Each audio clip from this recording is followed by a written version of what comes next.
Okay, in this video we're going to go over the product rule, the quotient rule, and the chain rule. So here's a basic product rule problem. So we're not using the chain rule for this, and I'll explain why as I go. So you're going to take your derivative, and we know that the derivative of a product rule is going to be left, use parentheses, d right, that derivative is just 1, plus right, d left. That derivative is just 1. Okay, so in terms of cleaning this up, what I would do is just add these together, x plus 2 plus an x minus 3, and we would simply get 2x minus 1. So that's your basic product rule. So the product rule is, okay, left, d right, plus right, d left. Okay, in a basic form. Now, the reason why we didn't have to use a chain rule is because each of these, the derivative, I didn't have a complicated function here.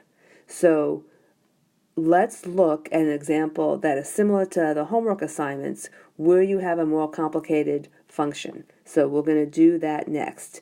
So that means if you have a power or something like that. So let's continue with this example, with these examples. Okay, so this is very similar to the first problem we have for the product rule. So here's our first term, here's our second. The reason why we're doing the product rule, by the way, is because I have function times function. So let's just run through this. So left, d right, plus right, d left. Okay, so now we're going to distribute and then combine like terms, because I have derivatives here and here that are not just plain old 1. So remember to distribute carefully. So 14x plus 10 plus another 14x plus 21. So my f prime of x equals 28x plus 31. Okay, so now I think we're ready to tackle the chain rule with the product rule. So let's do that on the next slide. Okay, so this is a problem that's similar to question 5b. So I'm going to take the product rule because I'm noticing that I have function times function, so I need a product rule. Okay, so I'm going to say left, so write down the whole thing, including the power. Okay, d right.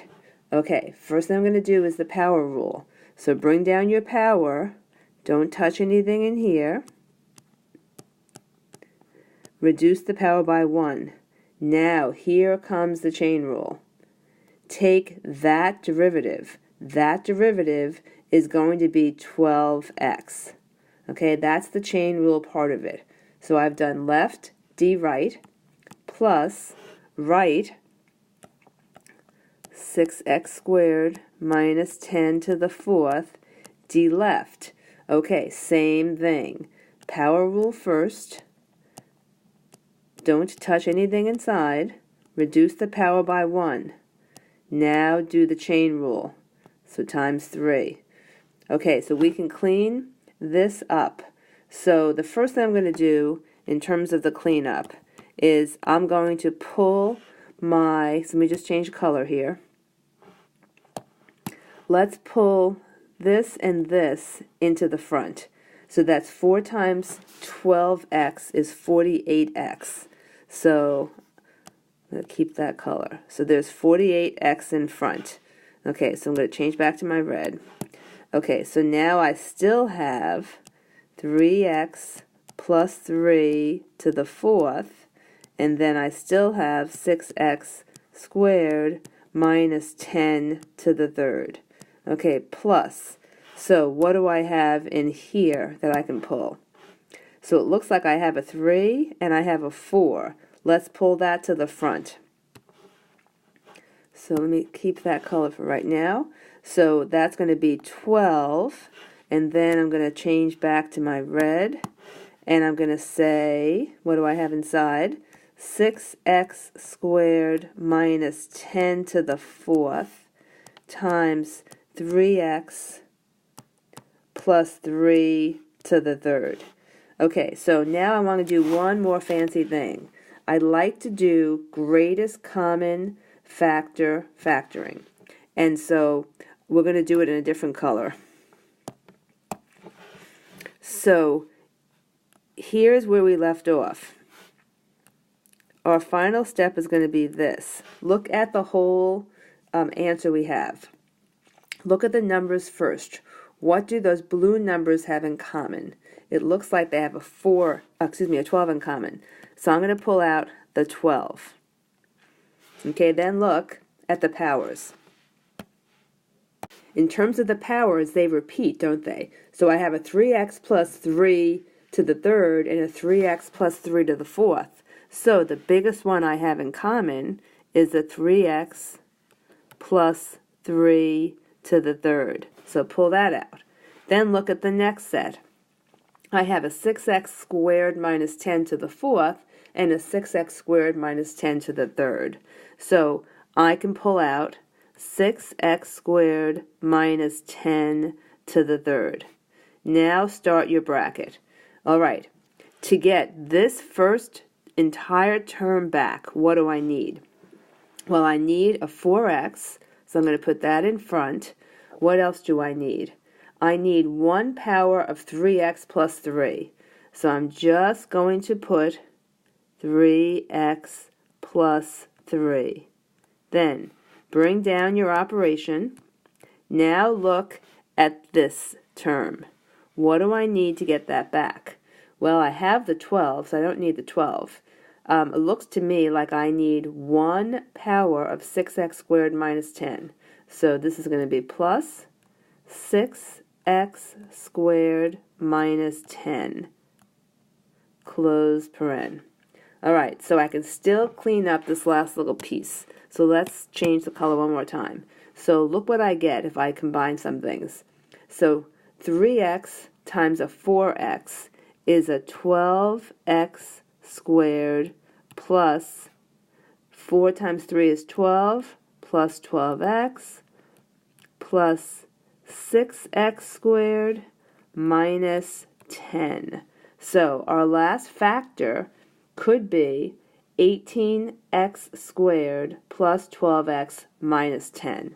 And that is your best product for the last thing. So let's do that up here. So I have 18x squared plus 12x minus 10. So that is your best form.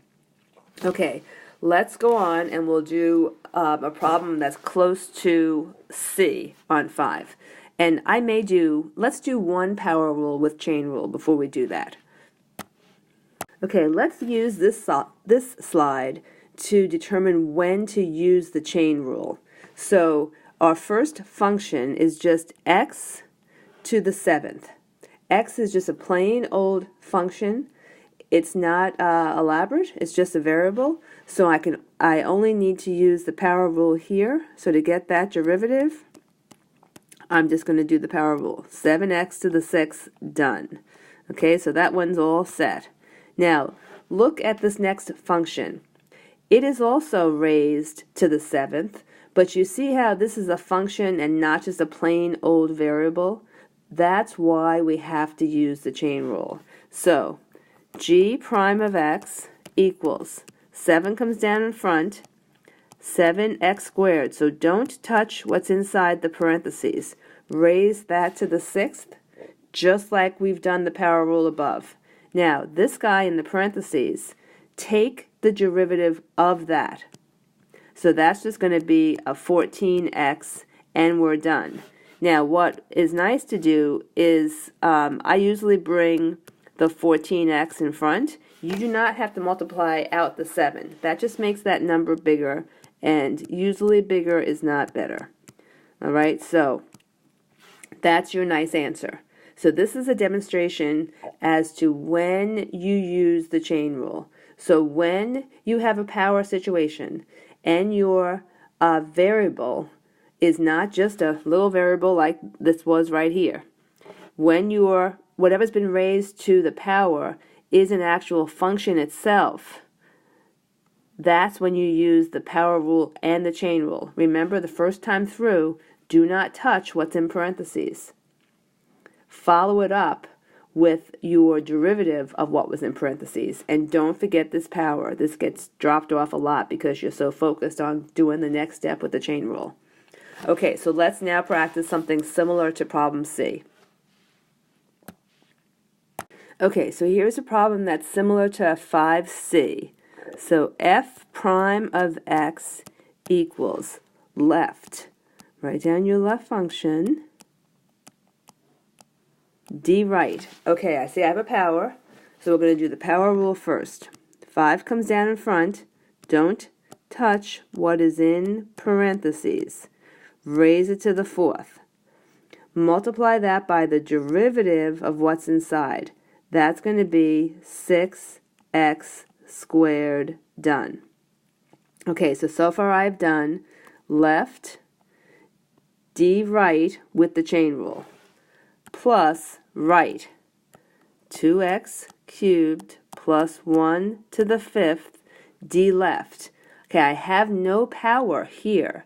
So since there's no power, I'm just going to come inside and take the derivative of what's inside the parens.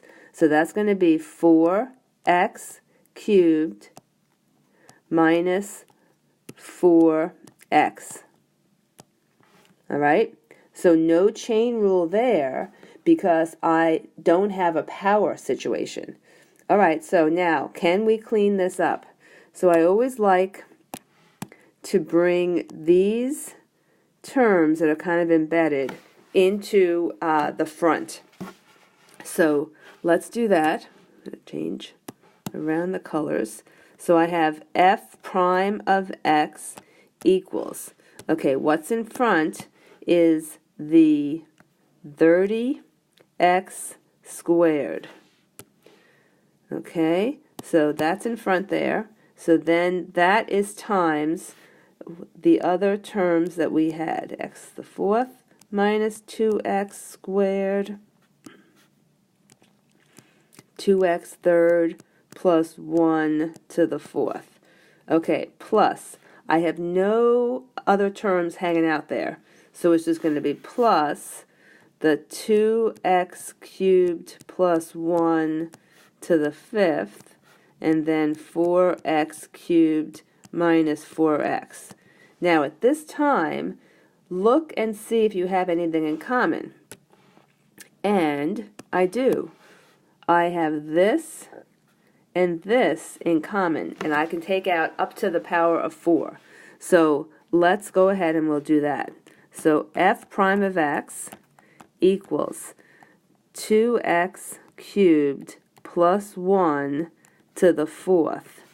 All that is times, so I'm going to have the 30x squared, x to the 4th minus 2x squared. Bring down my operation. I need one more of these, 2x cubed plus 1, and I have 4x cubed minus 4x. Now, you can certainly do some cleaning up inside here. So shall we just do that? Why don't I just pick another color, and we'll clean up a little bit so I can bring it into as close to a factor form as I can. So this is going to be 30x to the 6th minus 60x to the 4th. And then I'd have to do a little foily thing over here, right? So that's going to be, let's see, 8x cubed plus, no, I'm sorry, 8x to the 6th. Let me go back, clean that up.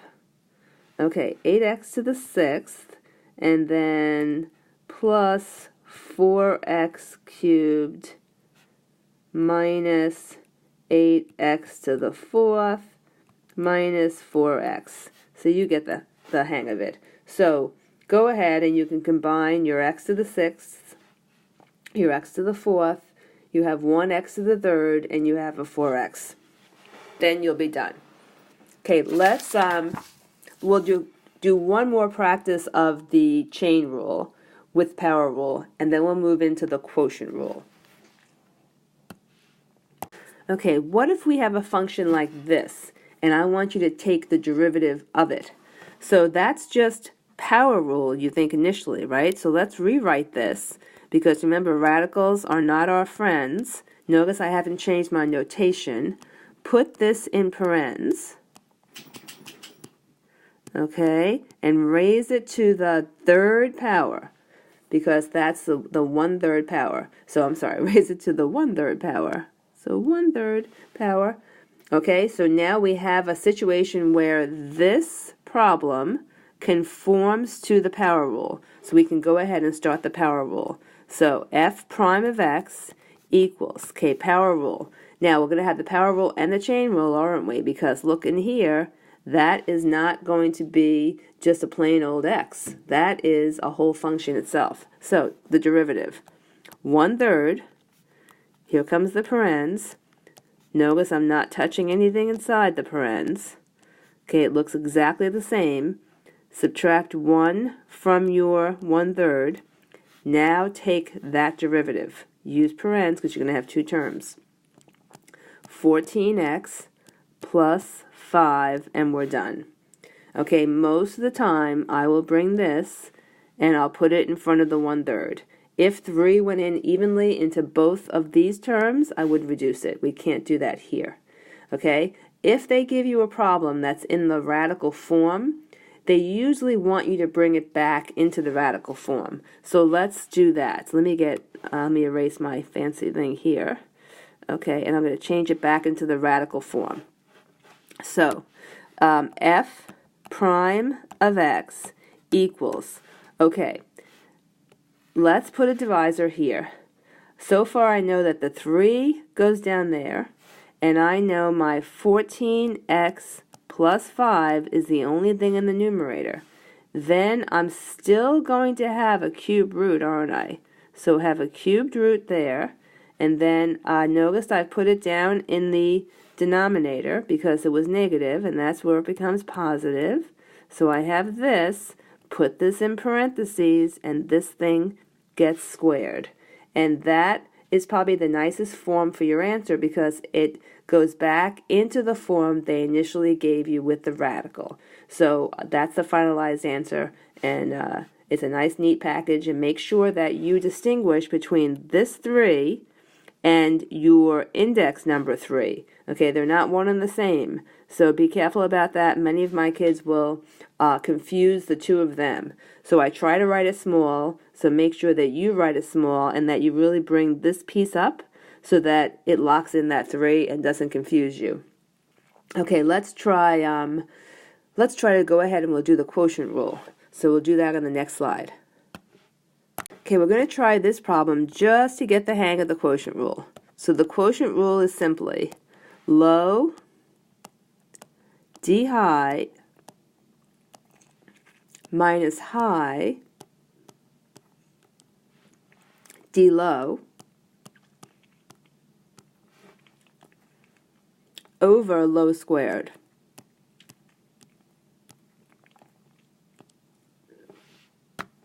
Okay, let's do some cleaning up. So that's going to be 6x squared minus 12x squared over. Now you can do this. It's not a bad idea as long as you do it carefully. Okay, so then I'm going to have a negative 12x, excuse me, negative 6. Negative 6x squared over 4x squared, 4x to the fourth, and I can reduce this further. So this guy turns into, let's put him over here. So I still have a negative. I now have 3 halves, and down by the half, I'm going to have x squared. And that's your best answer, right? Yep, all set. Okay, let's start looking at the problems that we have in our packet. Okay, so this problem looks very similar to 6a. So we're going to do the quotient rule because we have a quotient. So we're going to say low D high. Okay, there's not a product rule here. Excuse me, there is not a power rule here in terms of having a big power over everything. We're just going to go and take the derivative from left to right using your parens. So that's going to be 12x squared plus 2. Done. So far I've done low D high. Okay, minus high. So write down what you see, 4x cubed plus 2x, high D low. Okay, so that's going to be 2 times x plus 6 to the first, but that chain rule is just 1, so in effect you don't really need the 1, but it's a good idea to do it just so you're in the habit of always checking for the chain rule. Okay, all over x plus 6 to the 4th power.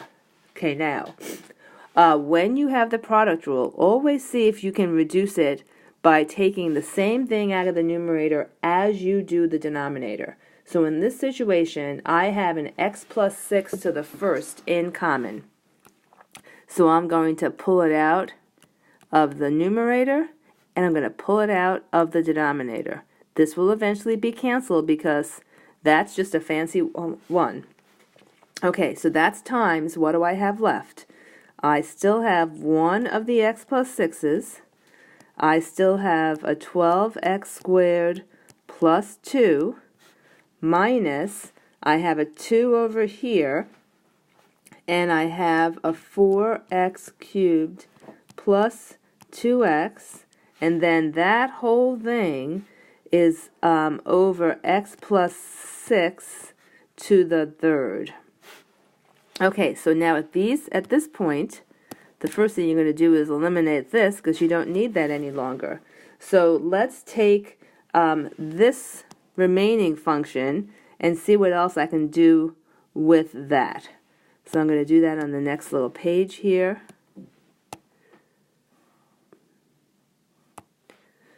Okay, so we have that, and we just clean this up. We don't need, we don't need these parens. And what was this? So let me get this color. This was f prime of x, right? Okay, what else can we do? Well, in my numerator, I will probably go ahead and FOIL that and see if I can eliminate some more terms. So doing that little procedure, I am getting 12x cubed plus 72x squared plus 2x plus 12. Okay, I'm going to run over here. Minus 8x cubed minus 4x.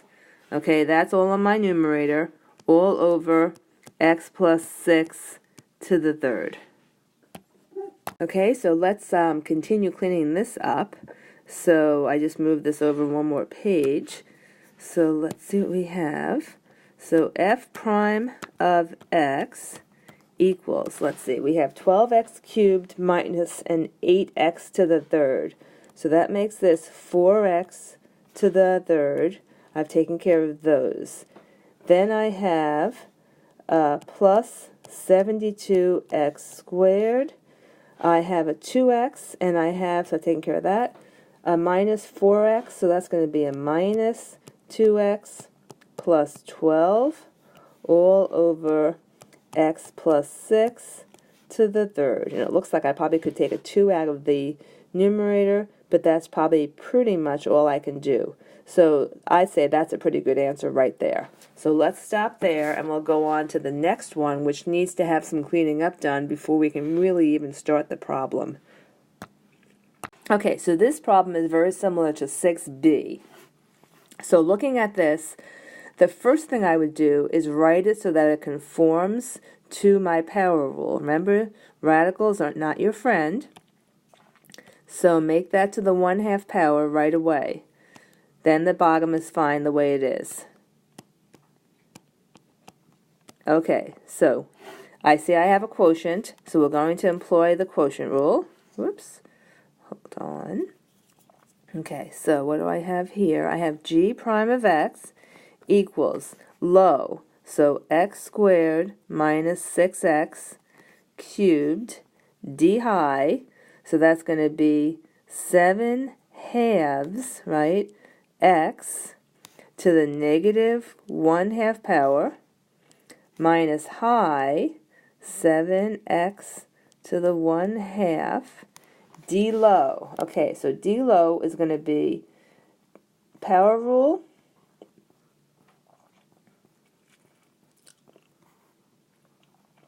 and then chain rule. And all of that is over, in parentheses, is over x squared minus 6x to the 6th. Okay, well that really looks awful. So let's see. We can do a lot of cleaning up here. Why don't I take this and see if I can move this to the next page.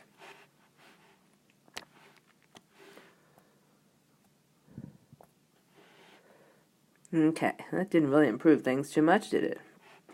Okay, so let me write this a little bit smaller and see what it looks like. So I'm going to change color. So this is, so if I put a little box here, okay, g prime of x equals, okay, so what shall I do? Why don't I put, how did I do this? I put 7 over 2 radical x times x squared minus 6x. That whole thing is cubed. Okay, so that took care of the whole first piece. Okay, so then minus 7 times radical x. And why don't we bring up the 2x minus 6, and then, oh, you know what I should do? There's that 3 that's in front right here, so why don't I make my 7 into a 21 and take care of that there? Okay, so I have that, and now I only have left the x squared minus 6x, and that whole thing is squared all over x squared minus 6x to the 6th. Okay, so that looks so much nicer. All right, so what am I seeing? I still have an x squared minus 6x squared in common, don't I? So that's kind of a nice thing. So perhaps we will take care of that next. So let me move this piece. So we'll take this little guy and move him to the next page. And we'll clean up this little guy.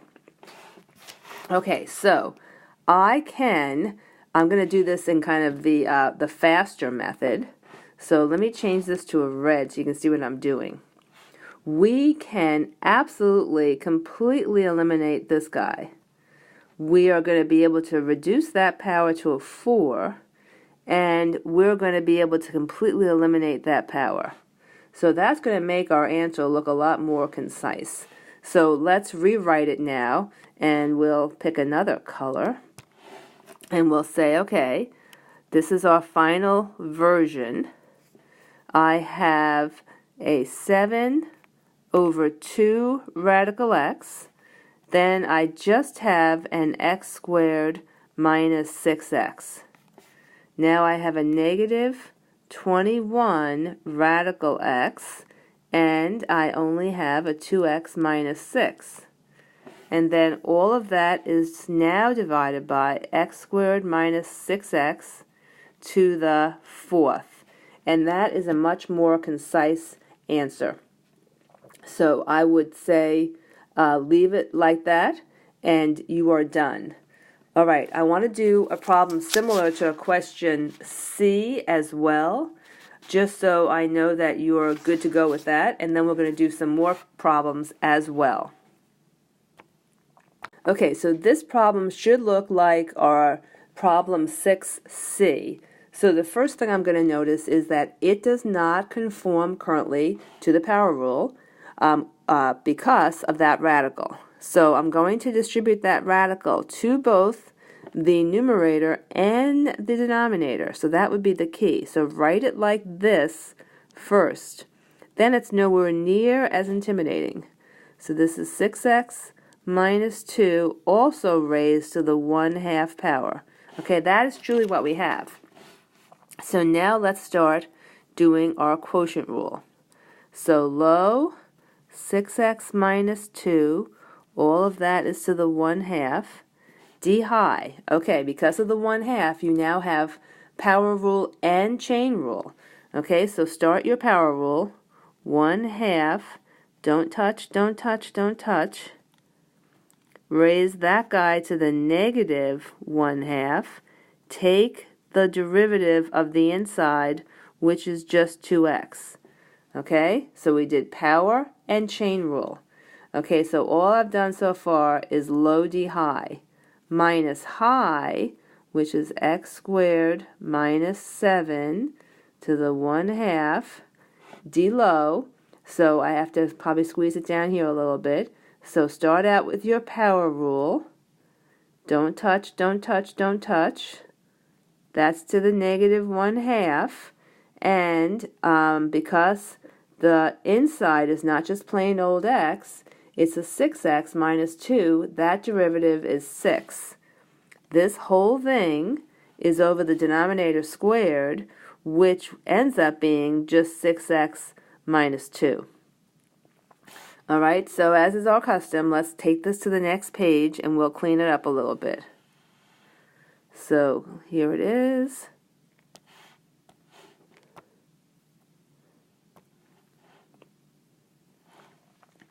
Okay, do I have everything? Yes, I do. All right, so let's look at this.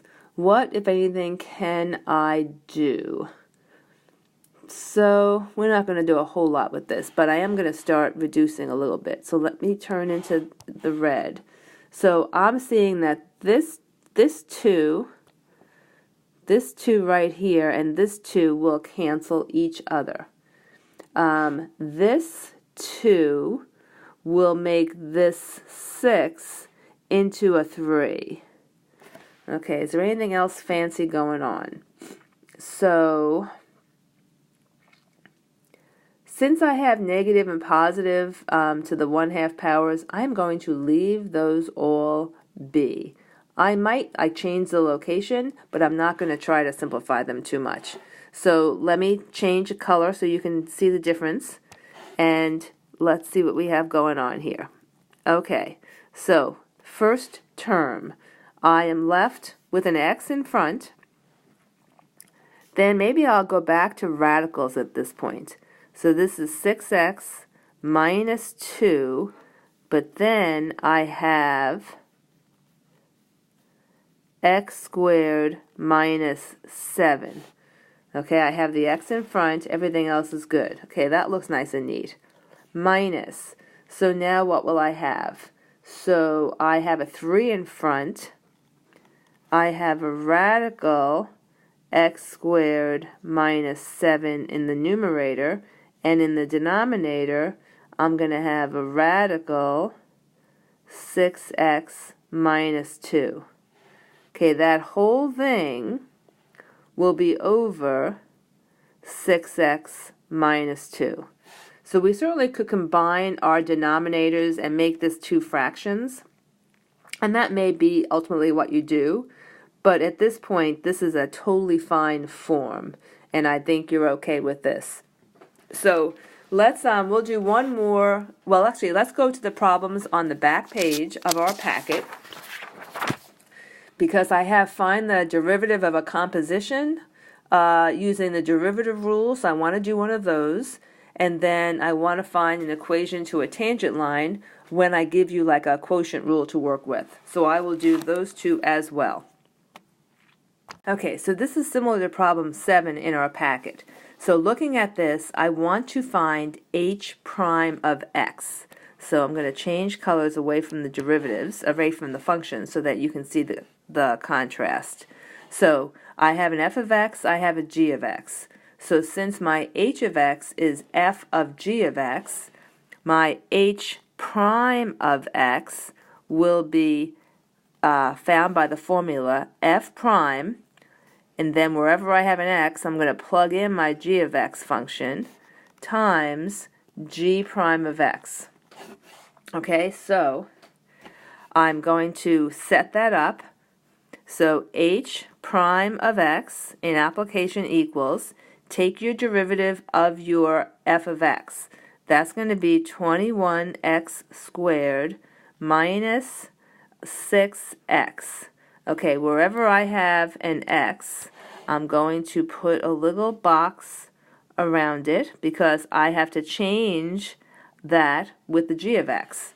Okay, I'm going to go back to blue for a sec because this whole thing in parentheses, which is really important, is going to be multiplied by the derivative of the g function, which is 2x.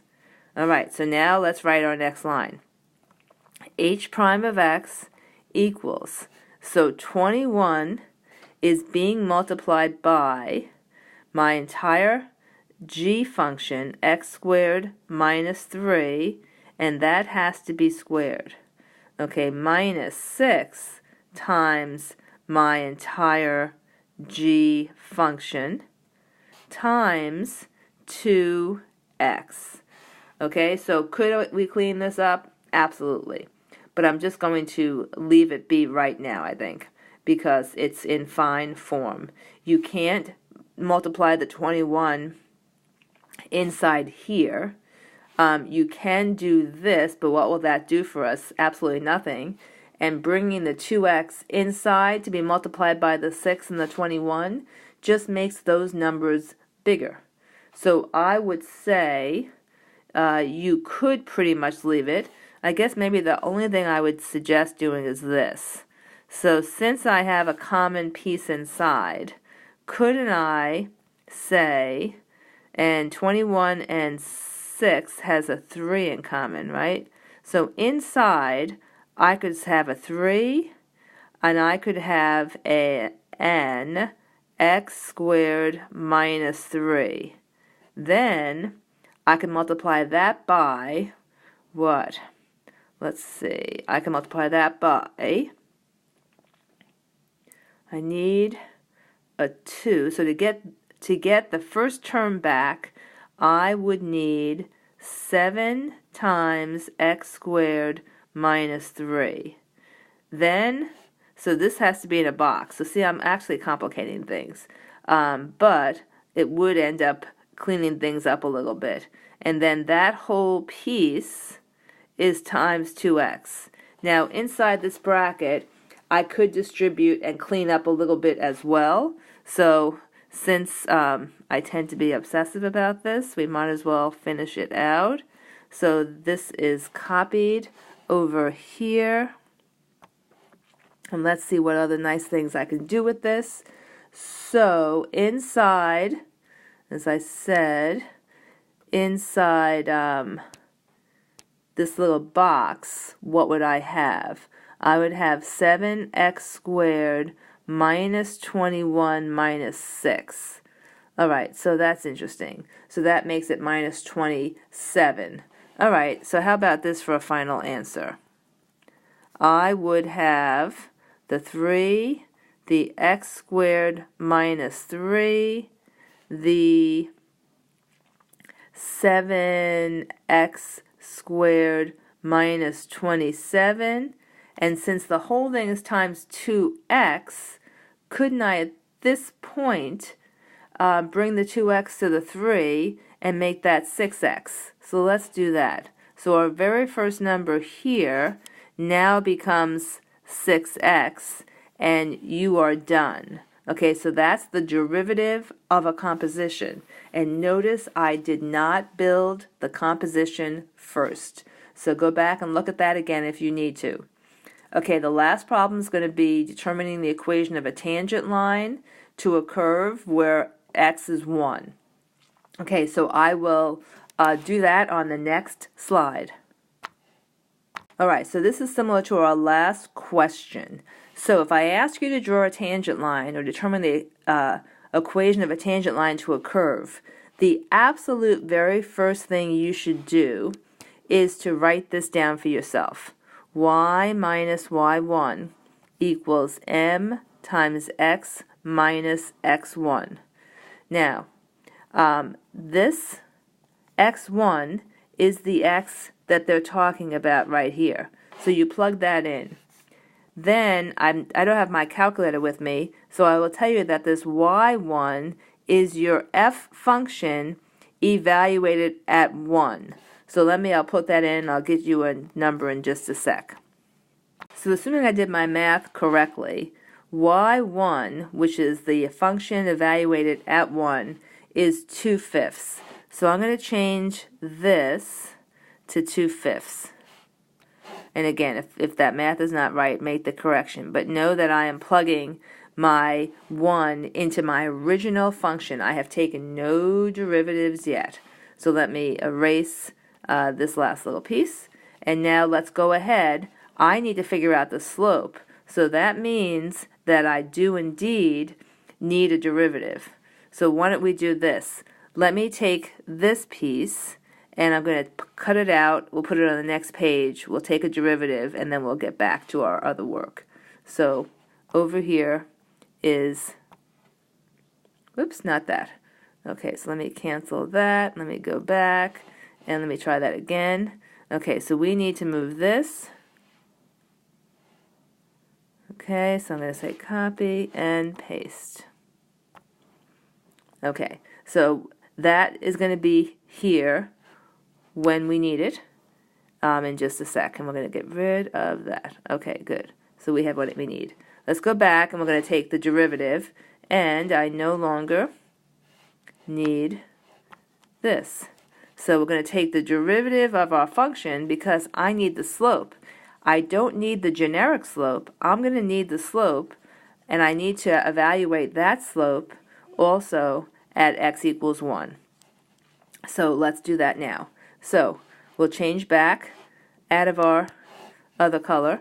So f prime of x equals low 2x squared minus 2x plus 5 d high 2x minus 2 minus high x squared minus 2x plus 3 d low 4x minus 2 all over 2x squared minus 2x plus 5, and that quantity is squared.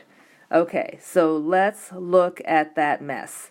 All right, what I would do at this point is I would just go ahead and you could clean up if you really wanted to, but you're going to have to plug in the 1 anyway, so you might as well just plug in the 1.